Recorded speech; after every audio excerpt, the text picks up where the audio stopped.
सबसे बड़ा ठग। किसी गांव में धनीराम नाम का एक सेठ अपनी पत्नी और बेटी के साथ रहता था। वह बहुत अमीर था।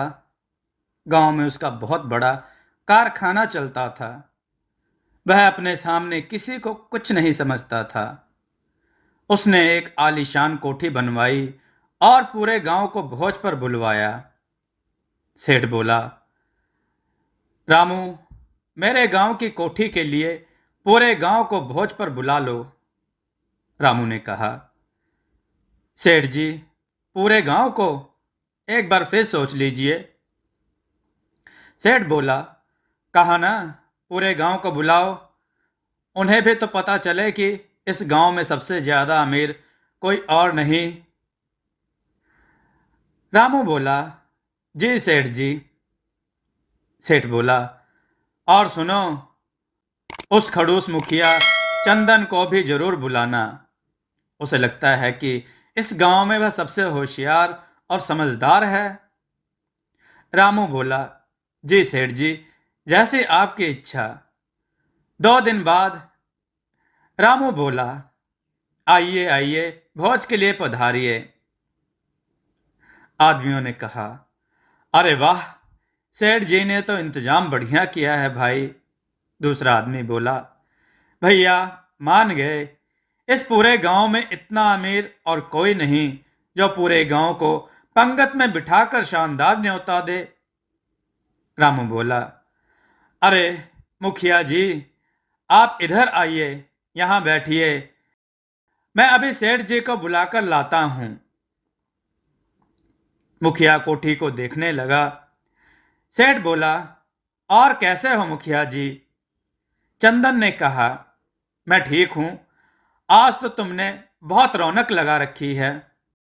सेठ बोला, बहुत दिनों से सोच रहा था, रहने वाले 3 जन हैं तो क्या, अपने लिए एक कोठी बनवा लूं। आखिर यह सब किस काम आएगा। चंदन बोला, बहुत अच्छा, लेकिन अब तुम पुरानी कोठी का क्या करोगे? सेठ ने कहा, उसका क्या करूंगा, वह बहुत पुरानी हो चुकी है। उसे बेच दूंगा या फिर गोदाम बना दूंगा। चंदन ने कहा, तुम तो कोठी पंचायत को दे दो। हमें अनाथालय बनाने के लिए जगह की जरूरत है। मुखिया ने कहा, बोलो, क्या कीमत लोगे इसकी? सेठ बोला, यह मुखिया बहुत चालू है, कीमत पूछ रहा है। यह अच्छी तरह जानता है कि पंचायत की मेरी कोठी खरीदने की हैसियत नहीं है। चंदन मुखिया बोला, क्या हुआ धनीराम?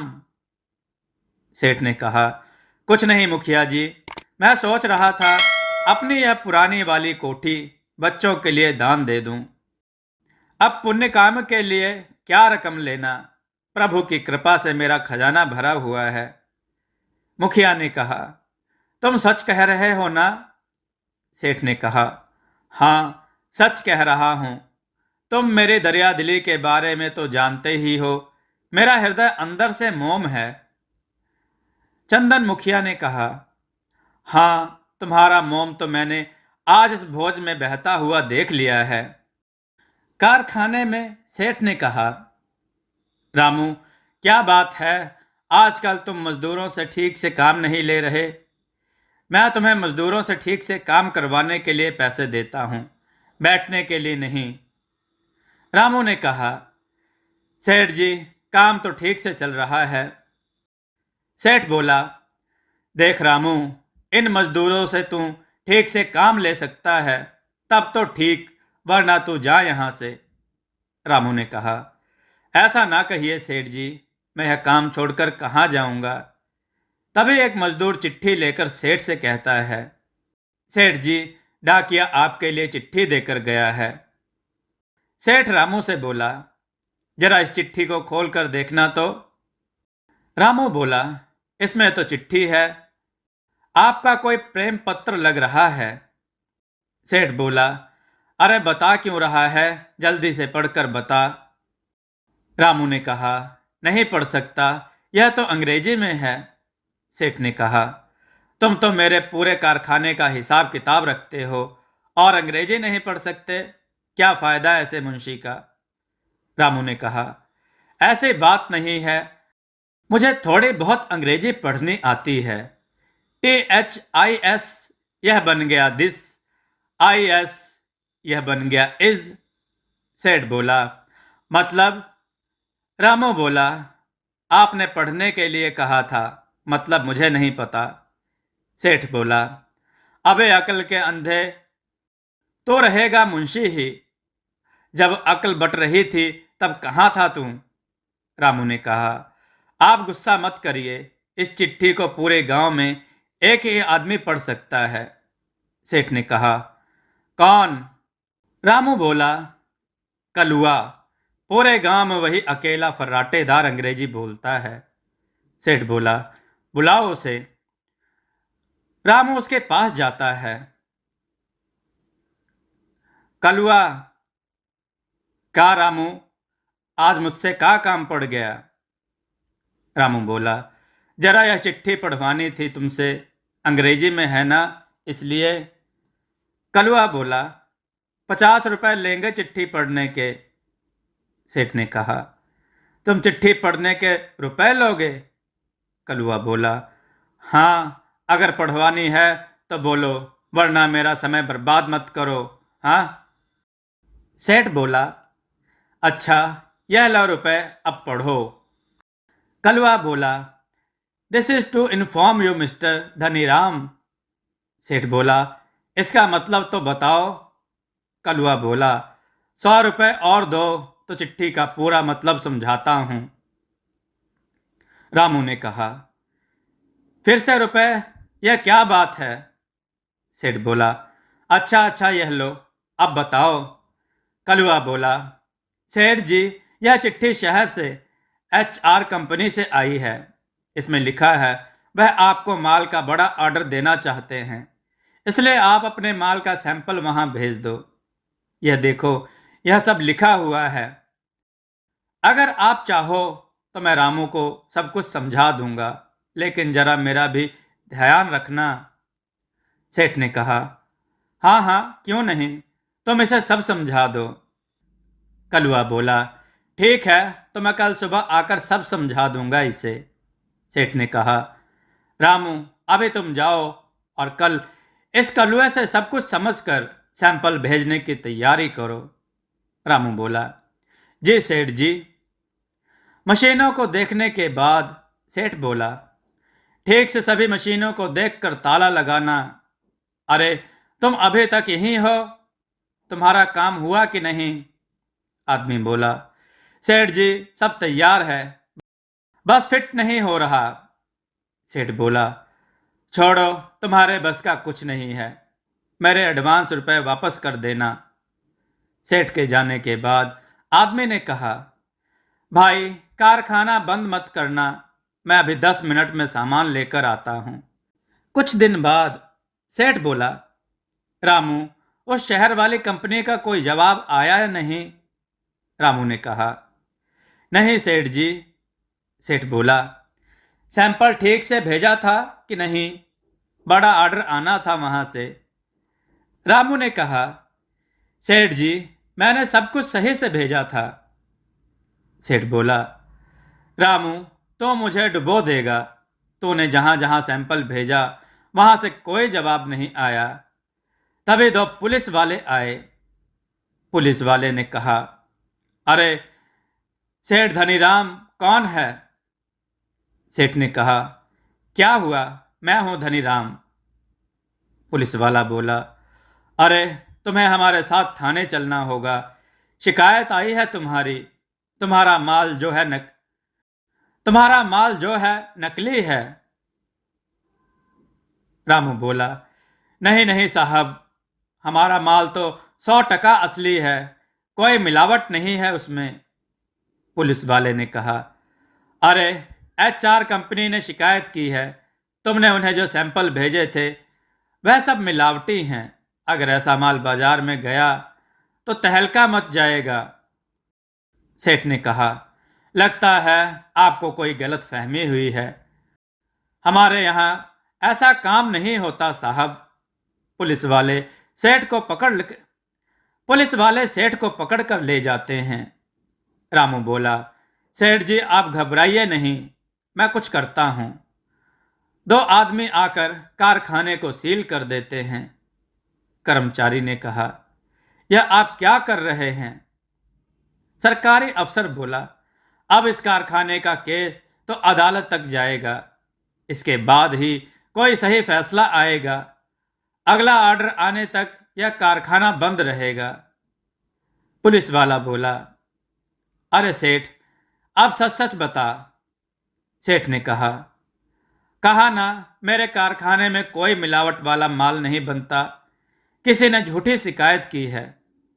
पुलिस वाला बोला, अरे हमारे पास सभी सबूत हैं, सारे मिलावटी सामानों पर तुम्हारे कारखाने का नाम है, तुम सच्चे हो तो सबूत लाओ ना। फिलहाल तुम्हारी जमानत हो रही है, जाओ, अदालत का नोटिस पहुंच जाएगा तुम्हारे पास, चलो। घर पर सेठ बहुत चिंतित था। सेठानी बोली, सुनिए जी, आपके जाने के बाद 4-5 लोग आए थे, वो बोलकर गए हैं कि हमारा रुपया 2 दिनों में वापस कर दो, वरना अच्छा नहीं होगा। सेठ ने कहा, मैं इतने सालों से व्यापार कर रहा हूं और यह लोग। सेठानी बोली, मुझसे उनकी बात नहीं सुनी जाती, आप उनके रुपए दे दीजिए ना। सेठ बोला, हाँ कारखाना भी बंद हो गया, घर चलाने और कारखाना चलाने के लिए भी रुपयों की जरूरत है। मुखिया चंदन ने कहा, धनीराम, अरे ओ धनीराम। सेठानी बोली, आइए आइए मुखिया जी, बैठिए, मैं पानी लेकर आती हूं। मुखिया ने कहा, यह क्या हो गया धनीराम? सेठ बोला, मैंने कुछ नहीं किया। मुखिया ने कहा, मैं जानता हूं तुम सच कह रहे हो, किसी ने तुम्हारे खिलाफ साजिश रची है। सेठ बोला, मुझे यह सब रामू का किया धरा लगता है, यह सब काम उसी ने किया था। मुखिया बोला, लेकिन फंसे तो तुम हो, अब खुद को बेगुनाह कैसे साबित करोगे? सेठ ने कहा, मुखिया एक उपकार कर दो, मुझे रुपयों की सख्त जरूरत है, कैसे भी हो यह कोठी बिकवा दो। मुखिया बोला, अरे कैसी बातें करते हो, फिर तुम रहोगे कहां पर? सेठ ने कहा, मैं झोपड़ी में रह लूंगा, मगर इन लेनदारों से पीछा छूटे। मुखिया ने कहा, ऐसा नहीं कहते धनीराम, तुमने अनाथालय के लिए बच्चों को घर दिया था, वहीं पर रह लेना, नहीं तो मेरे घर चले आना। आदमी बोला, अच्छा हुआ साहब आप यहां मिल गए, आप मुझे मेरा पैसा दे दो। सेठ ने कहा, अब तुम्हारे किस बात के पैसे? अगर तुम उस दिन कारखाने में हर जगह जासूसी कैमरा लगा देते तो आज यह दिन नहीं देखना पड़ता। आदमी ने कहा, ऐसा मत कहिए सेठ जी, मैंने तो सारे कैमरे फिट कर दिए थे। सेठ बोला, कब? तुम तो उस दिन के बाद आए ही नहीं। आदमी ने कहा, कारखाना बंद हो जाने के थोड़ी देर बाद मैं सामान लेकर आया था और सारे जासूसी कैमरे उसी दिन सेट कर दिए थे। वह तो मेरी माँ की तबीयत अचानक से खराब हो गई तो मुझे रातों रात गांव जाना पड़ा, इसलिए आपको बता नहीं पाया।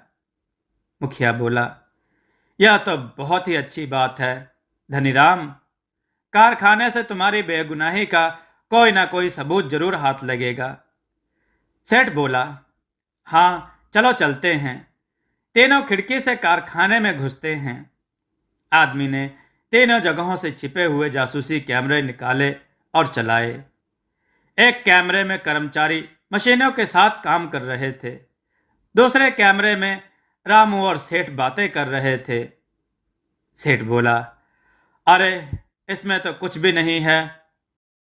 मुखिया ने कहा, तीसरे वाला जरा चलाओ तो। तीसरे कैमरे में रामू और एक आदमी था।